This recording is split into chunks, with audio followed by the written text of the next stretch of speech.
Thank you for holding and welcome to Alliant Energy's year-end 2024 earnings conference call. Note that at this time, all lines are in the listen-only mode. Today's conference is being recorded. I would now like to turn the call over to your host, Susan Gill, Investor Relations Manager at Alliant Energy. Please go ahead. Good morning. I would like to thank all of you on the call and the webcast for joining us today. We appreciate your participation. With me here today are Lisa Barton, President and CEO, and Robert Durian, Executive Vice President and CFO. Following prepared remarks by Lisa and Robert, we will have time to take questions from the investment community. We issued a news release last night announcing Alliant Energy's year-end and fourth quarter financial results and affirmed our 2025 earnings guidance range. This release, as well as an earnings presentation, will be referenced during today's call and are available on the investor webpage of our website at www.alliantenergy.com. Before we begin, I need to remind you the remarks we make on this call and our answers to your questions include forward-looking statements. These forward-looking statements are subject to risks that could cause actual results to be materially different. Those risks include, among others, matters discussed in Alliant Energy's news release last night and in our filings with the Securities and Exchange Commission. We disclaim any obligation to update these forward-looking statements. In addition, this presentation contains references to ongoing earnings per share, which is a non-GAAP financial measure. References to ongoing earnings exclude material charges or income that are not normally associated with ongoing operations.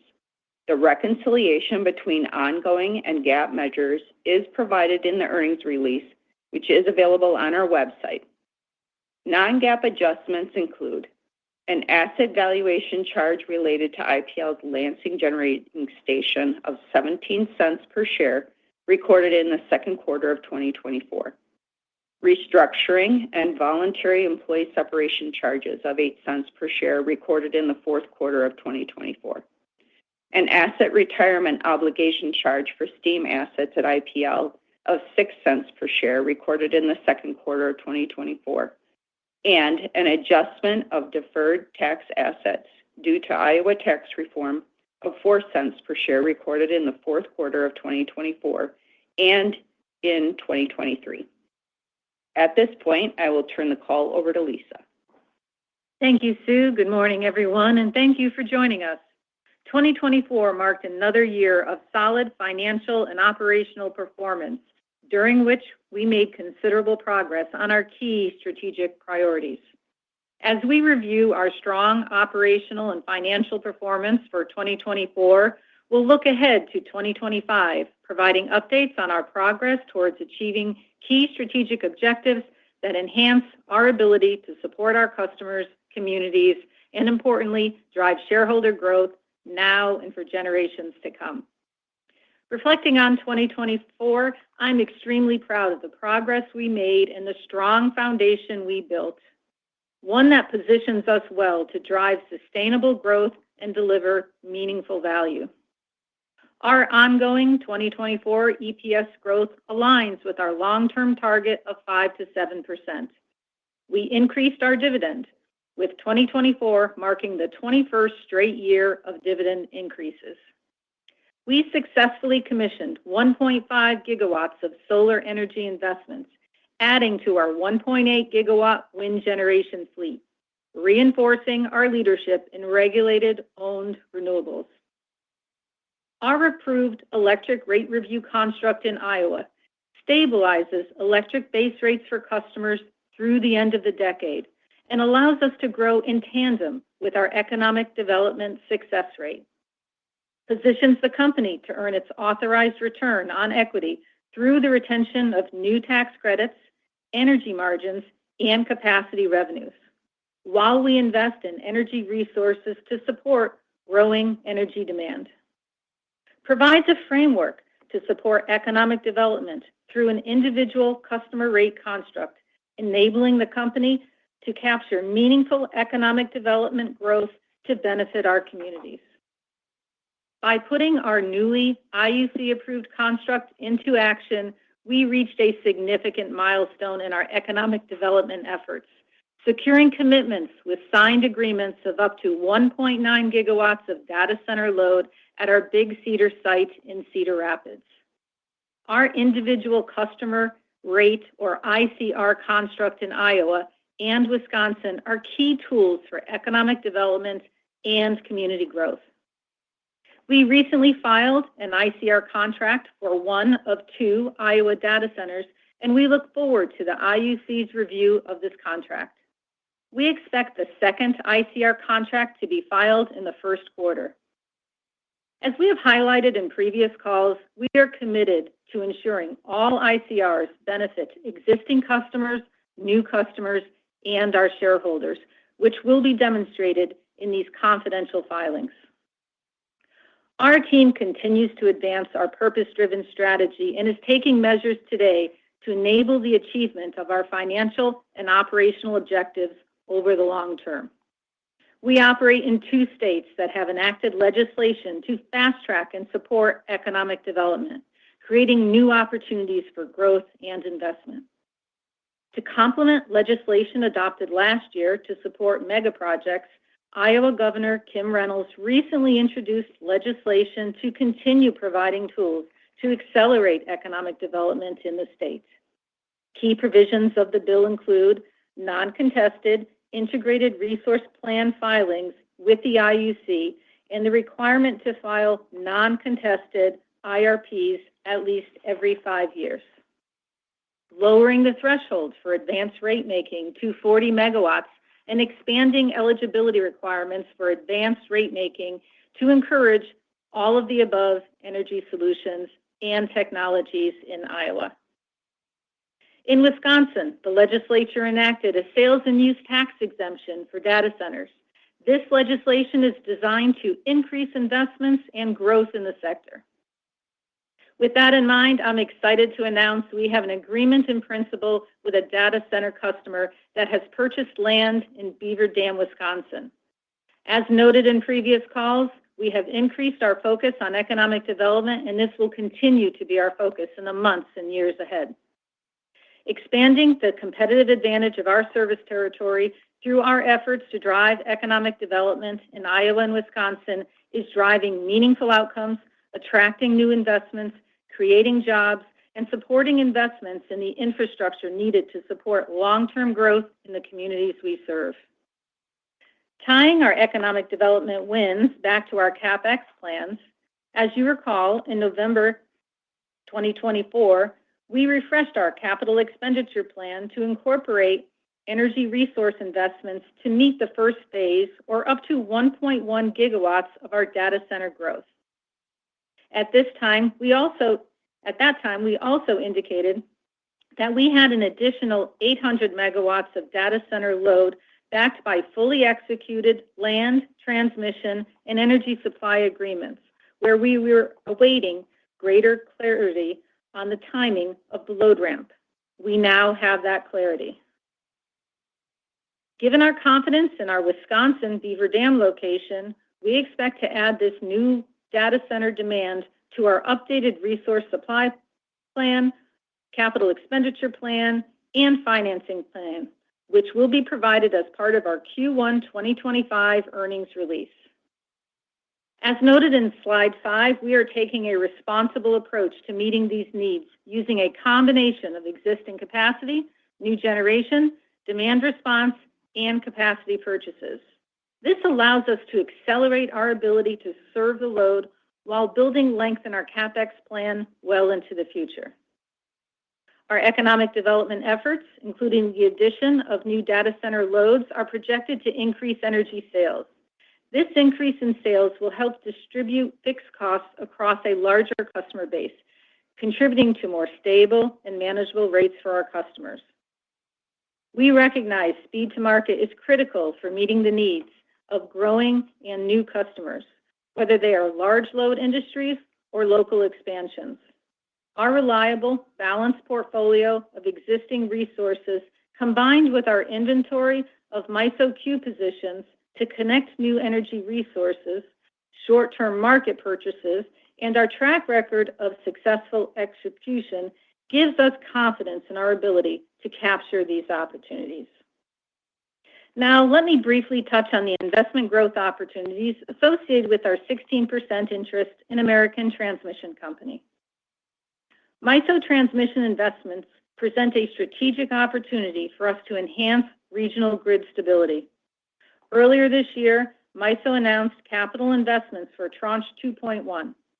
ATC expects to be assigned approximately $2 billion of Tranche 2.1, with an additional opportunity through the right of first refusal or competitive bid process of up to $1.8 billion. We do not expect a material impact to our current capital expenditure plan, since the majority of investments related to Tranche 2.1 would be post-2030. At Alliant Energy, we are committed to strengthening the energy grid by reducing outages, improving recovery times, and expanding capacity with a balanced mix of cost-effective and proven technologies. At the same time, we continue investments in future innovations to meet growing demand while maintaining affordability for our customers. Looking back on my first year as CEO, I'm proud of our team's relentless dedication and execution of our purpose-driven strategy. Their dedication not only strengthens our service to customers and communities, but also fuels sustainable, long-term value creation for our shareholders. As we celebrate National Engineers Week, I'm proud to recognize the exceptional contributions of our engineers whose innovation and expertise continue to propel our industry forward. Equally important, I extend my deepest gratitude to our dedicated generation team, line crews, and extended team for their unwavering commitment to delivering reliable energy to our customers. Your hard work and dedication are the backbone of our operational success and the driving force behind our continued progress. I will now turn the call over to Robert to provide our financial results, financing plans, and an update on regulatory matters. Thank you, Lisa. Good morning, everyone. Yesterday, we announced 2024 ongoing earnings of $3.04 per share, compared to ongoing earnings of $2.82 per share in 2023. These ongoing earnings contributed to a compounded annual earnings growth rate in excess of 6% over the last 10 years. Our year-over-year ongoing earnings change was primarily due to higher revenue requirements from capital investments. This positive driver was partially offset by higher depreciation and financing expense and lower AFUDC associated with our customer-focused capital expenditure programs. The remaining year-over-year earnings drivers largely relate to the negative impacts of milder temperatures on electric and gas sales and our team's successful efforts to offset a significant portion of the negative 2024 temperature impacts with actions taken to capture higher tax benefits and lower O&M expenses. We are extremely proud that our 2024 O&M expenses, excluding non-GAAP adjustments, were approximately $30 million less than in 2023. The result of our employees' efforts to manage our business to deliver long-term financial consistency. We also completed restructuring activities in the fourth quarter of 2024, which resulted in a 5% reduction in our workforce for individuals who chose a voluntary employee separation package, which will provide sustainable cost savings in the future. The winter temperatures in 2024 were some of the warmest on record in our service territory and across the U.S. These temperature impacts on electric and gas margins decreased Alliant Energy's earnings by approximately 15 cents per share in 2024. In comparison, temperatures decreased Alliant Energy's earnings by 6 cents per share in 2023. Excluding the impacts of mild temperatures, the margins from our electric sales were close to plan, with higher than expected sales to residential and commercial customers due to greater than forecasted meter growth, partially offset by lower sales to our lower margin IPL industrial customers, primarily due to less demand from customers who operate their own generation. In 2024, we continued our steadfast focus on keeping bills cost-effective for the customers we have the privilege to serve. On a revenue per kilowatt-hour basis, average retail electric rates only increased by approximately 2% and 1% for IPL and WPL respectively. Both changes were below the U.S. rate of inflation in 2024. And our average retail natural gas rates on a cost per decatherm sold declined by approximately 10% when compared to 2023. These results were achieved despite both utilities implementing base rate increases in 2024. We were also successful with many initiatives in 2024 to help create value for our customers in the future. We were awarded $80 million of grants to lower capital costs for customer-focused investments. We secured $3 billion of conditional commitments for loan guarantees from the U.S. Department of Energy's Loan Programs Office. And if finalized, those loans would help us cost-effectively finance future clean energy generation and storage for both Iowa and Wisconsin customers. We initiated safe harbor activities with the intention of preserving the qualification of tax credits for future energy storage and renewable projects. And as Lisa mentioned, we are utilizing our individual customer rate construct in both states, which allows us to capture growth from economic development activities occurring within our states, which will in turn absorb a portion of our fixed costs, helping reduce costs for all customers. Our teams also had success with improving cash flows last year. 2024 cash flows from operations increased by approximately $300 million, or 35% when compared to 2023.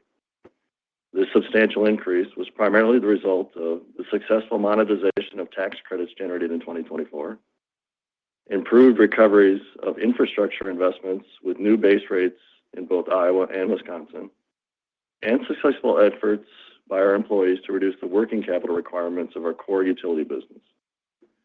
I'm also pleased to report that our investing cash flows in 2024 align with our projected capital expenditures set at the beginning of the year due to our proactive procurement activities and our continued track record of successful execution of our key construction projects. Moving to 2025, we are affirming our 2025 earnings guidance range of $3.15 to $3.25 per share, and we have based our long-term 5 to 7% earnings growth rate target off our 2024 ongoing earnings of $3.04.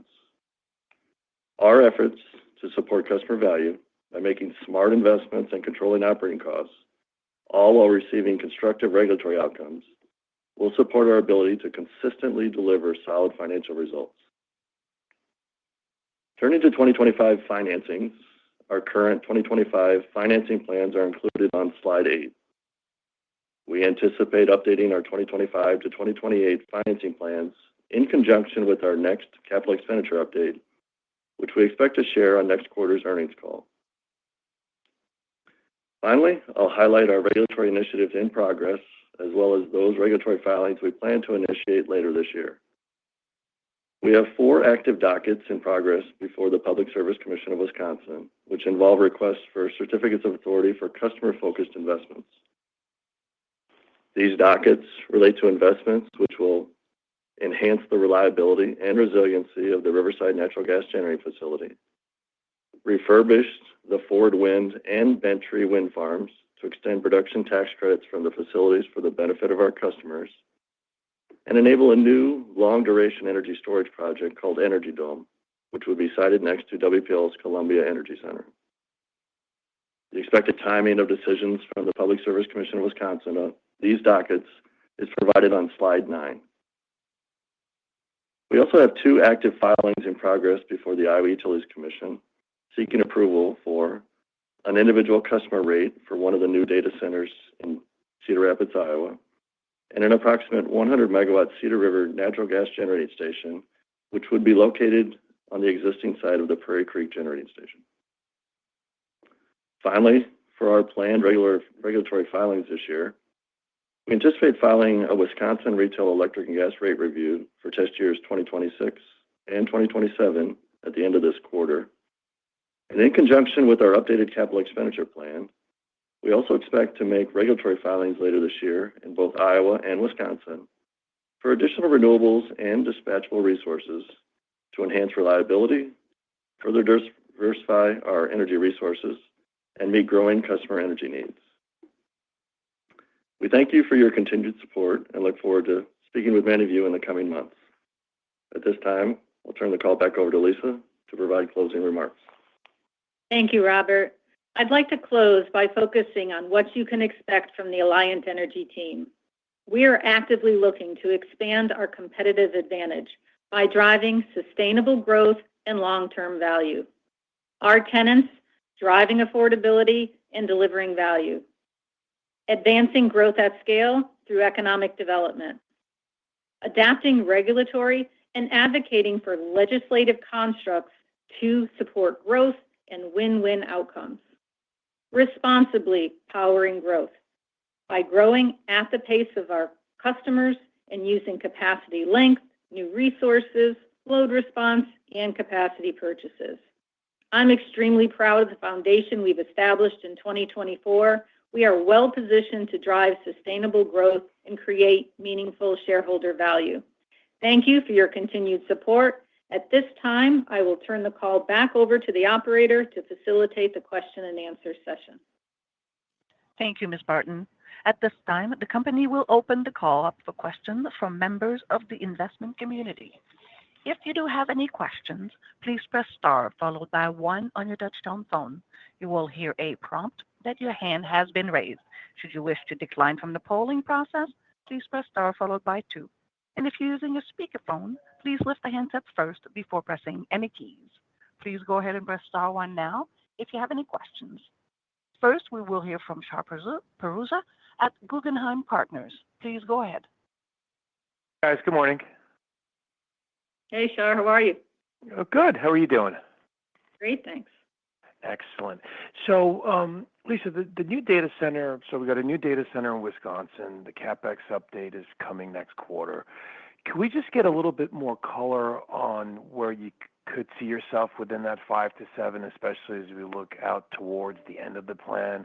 Are we piercing the top end? Is this something you'll communicate on the 1Q CapEx revision update? Just a little bit more sense there.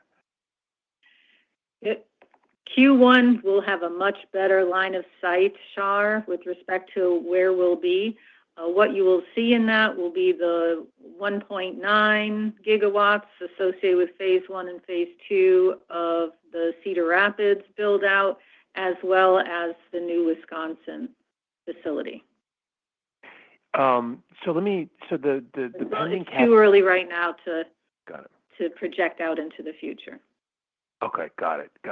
And then just on the CapEx update, Lisa, will we see normal distribution spend pushed out, or do you think it's purely additive to the 10% CAGR? One of the things right now we're looking at is just what are the needs of our customers and communities, and we are leaning in a little bit more on the generation side right now and a little less so on the distribution. Okay. That is perfect. And then just one last one, if I may, just obviously a lot of focus around the Wisconsin opportunity. Maybe if we can come back to Iowa for a sec. Any updated color on a potential phase 2 at Big Cedar and/or Prairie View? Just any timing of that announcement. Thanks. So what we have, basically what is in our phase 2 is reflected there right now. So we had 1.1 gigawatts was phase 1, another 800 being the phase 2, totaling the 1.9 that you see there. And that's with 2 different data center customers. One, you probably saw the announcement on, is QTS. The other one is not wanting us to release their name at this point in time. And we just want to always make sure that we're abiding by the wishes of our customers. Got it. Makes sense. Congrats on the execution. Appreciate it. See you soon. Thank you. Bye-bye. Bye. Next question will be from Nicholas Campanella at Barclays. Please go ahead. Hi, Nick. Hey, everyone. Good morning. Thanks for all the updates. I just wanted to ask, when we kind of think about financing this incremental CapEx that's going to be coming, just in general across the plan, like if we were to add $1 of CapEx, like what's the associated equity needs with that going forward? And maybe you can kind of update us on where your FFO to debt is trending. Thanks. Yeah, Nick, this is Robert. So with your first question, as we think about kind of where we stand right now with our balance sheet, we feel like we've got a really strong balance sheet and improving cash flows, which I'll get into here in a little bit. But yeah, as you think about the capital expenditure refresh that we plan on sharing with the first quarter call, think about roughly 45% to 50% of any new capital additions are expected to be financed through equity and the remaining through what I would characterize as debt issuances. And specifically on your cash flow question, as I shared with my prepared remarks, we made some pretty significant progress with improving our cash flows in 2024. We saw about a 35% increase, or about $300 million of cash flows from operations relative to what we saw in 2023. That was largely because of the monetization of tax credits, the improvements that we saw as a result of the base rate increases that we implemented to recover infrastructure. But probably one of the things I'm more proud of is the fact that we're doing a really good job with kind of optimizing our working capital. So we're looking forward to continuing that trend here into 2025 and actually seeing probably, if anything, an upside when it comes to additional tax credit monetization as we continue to build out more renewables and storage and generate more tax credits that are available for sale. That's great. That's great. And then just with the Wisconsin opportunities so in focus, you're also going to be filing this Wisconsin rate review soon. Maybe you can just kind of talk about what's different in this case versus prior cases. I don't know if it's much different. I would characterize kind of the key drivers for this rate review are predominantly related to rate base additions since the last case. Think about all of the solar that we completed over the last couple of years, as well as we got new battery storage projects. All of that stuff has been approved by the Public Service Commission of Wisconsin. We also have some advanced gas path projects, which are intended to improve the capacity and efficiency of our Neenah and Sheboygan natural gas facilities that have been approved by the PSCW. So a large portion of what we're seeking for recovery, or we'll be seeking for recovery, is just rate base additions, partially offset by some of the fuel cost savings from those projects, as well as some of the tax benefits. So as far as some of the key issues, you'll see the typical questions about return on equity, capital structure. But we feel like we're well positioned to have a good case in front of the commission here in a couple months. All right, great. Well, looking forward to first quarter, and have a great weekend. Thank you. Sue. Thank you. Next question will be from Julien Dumoulin-Smith at Jefferies. Please go ahead. Thank you, operator. Thank you, team. Appreciate the time, and congratulations again. Very nicely done here, team. Thank you. So maybe just to follow up, absolutely. Maybe just to follow up on a few things here. One item that stands out is just the backdrop of renewables and renewables execution and just the reliance on tax credits through the plan. Specifically, some of the dynamics through the plan up to 29 beg the question around how you think about safe harboring and to what extent you guys have, along with your partners, ensured access to the tax credits and or any other avenues to ensure that the plan is intact. I just want to make sure that we've got the visibility on what's out there, including the wind repowering. Yeah, great question, Julian. So yeah, I'm extremely proud of the activities of the team in the fourth quarter and here into the first quarter of 2025 to really position us well to, I would say, safe harbor a significant majority of the renewables and battery storage that we have in our current plan. We've taken actions to put down payments on certain projects. We've initiated construction activities for other projects. And so we feel well positioned with safe harboring what I would characterize as a substantial majority of all of the projects that go through the next 4 years related to the renewables, including wind and solar, as well as the battery storage projects that we've got in our plan right now. Right, and that's inclusive of ongoing permitting activity. You feel comfortable? Yeah, we don't have any concerns currently with permitting. We don't tend to put our wind projects on public lands, and so don't face that kind of risk. And we've been pretty proactive, as you probably know from some of our previous discussions, about getting ahead on MISO queue positions and other things that have positioned us well to be able to navigate what is kind of a choppy period right now with some of these activities. And just to Excellent. highlight, Thank you. Julian, we've gone through the safe harboring before, so we're very experienced with this. So we're feeling very comfortable about how we've positioned ourselves for the future. I would expect nothing less, Lisa. Thank you on that. I appreciate it. Just knowing you and your team. Just with respect to the data center opportunity, real quickly, can you elaborate a little bit more on the opportunities piece, right, in the slides, right? For as much as the slides show something like 2.1 gigawatts, to be delineated by the first quarter plan. Can you talk a little bit on the timeline here to get up to that full, 2.9-ish that the slides seem to indicate here? Given that they all seem to be coming online in that 28 time period, I imagine it'll be pretty swift to get further clarity on that upside opportunity bucket. So think of it this way, that upside light blue of the opportunities, those are companies where we're having active discussions and so forth. That's why what you'll see is very much a balanced approach in terms of our resources. It'll be new, it'll be extensions. As you know, we extended and intended to convert Edgewater. We're evaluating Columbia. So we're really using an all of the above approach when it comes to positioning ourselves. We want to make sure that we're as competitive as possible so that when data centers come knocking, Alliant is the first place that they'll go. So that's the approach that we're taking. And we'll have a lot more information for you in Q1. All will be revealed in Q1. Yeah. Including the upside opportunities. Excellent. Thank you. Thank you. Next question will be from Andrew Weisel at Scotiabank. Please go ahead.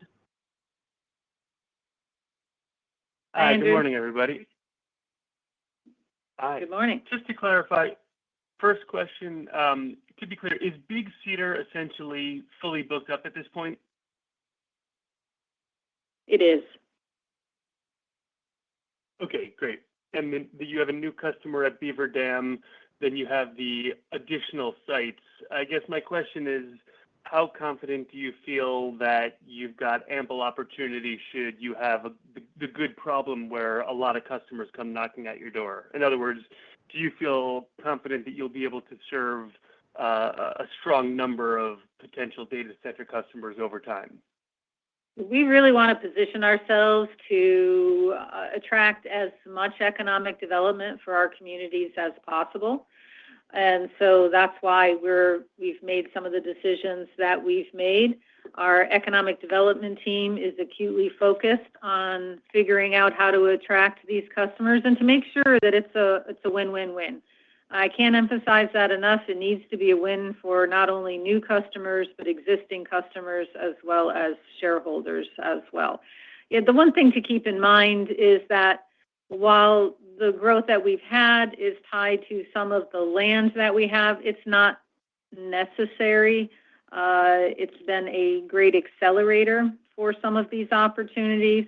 But just like you've seen in other jurisdictions, these types of customers are really looking for transmission capacity and having sufficient generation available to meet their needs. We have a very flexible resource planning process, and that allows us to be pretty adaptive, I think, compared to a number of our peers. Okay, great. That's very helpful and actually ties in very neatly into my next question. The proposed legislation in Iowa about integrated resource planning, how do you think about that in terms of flexibility or lack thereof? I mean, on the one hand, it helps with long-term generation planning. On the other hand, you're going to have to be very flexible to work with these fast-moving hyperscalers and data centers. So how do you think about that in terms of adding or limiting your flexibility? Oh, I think it's actually relatively neutral with respect to that because we can file a plan at any time. What the legislation is really intended to do is to not have people go beyond 5 years. We, in order to adapt to the needs of our customers and communities, would be filing more often.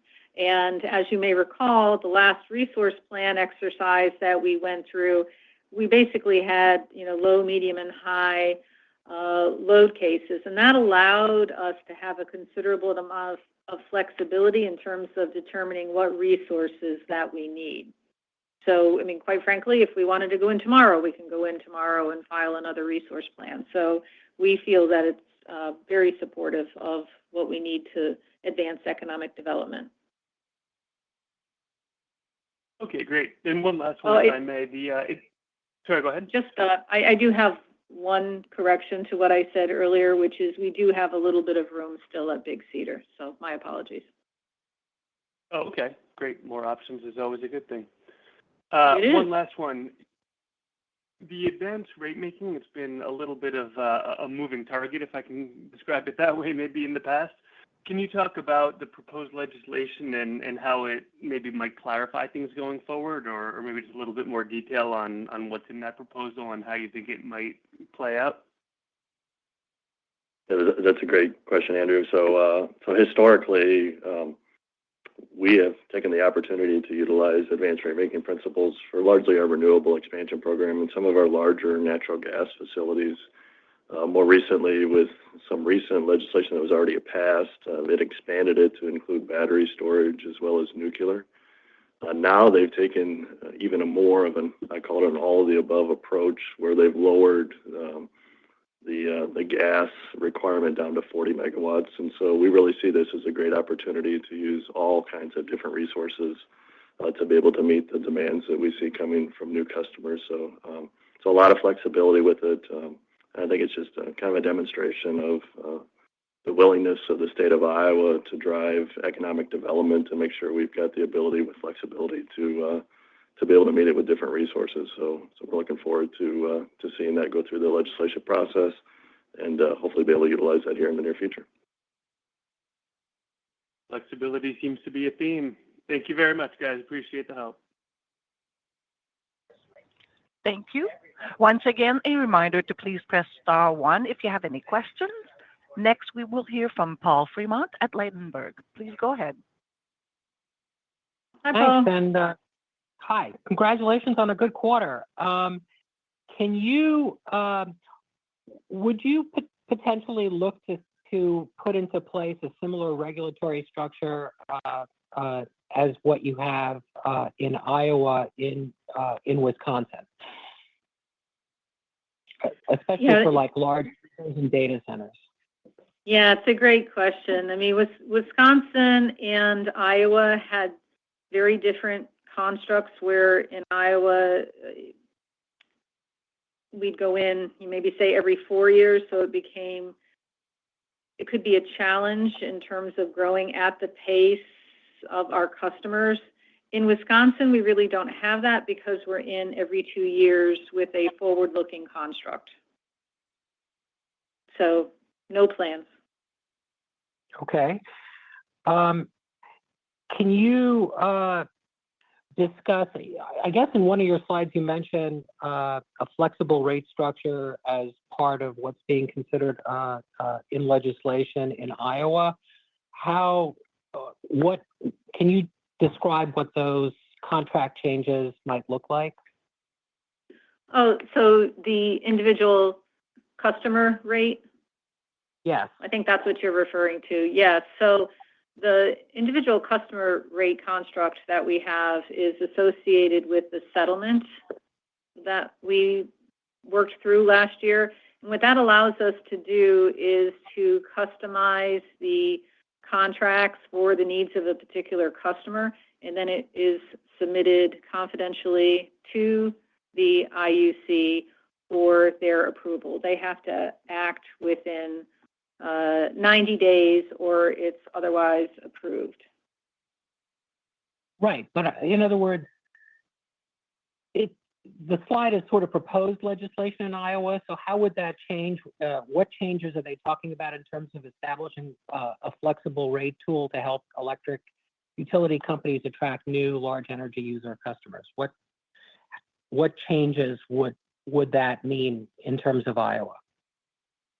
Yeah, Paul, this is Robert. If you're thinking about the legislation and what's being proposed at this point in time, think of it as just a further expansion. There's certain I would say, parameters that the individual customer rate that was approved in the rate order allow you to do. This would expand it even further, so it gives us even more flexibility or opportunity to offer those types of rates to even more customers beyond the data centers that we currently are pursuing with the individual customer rate in the last rate order.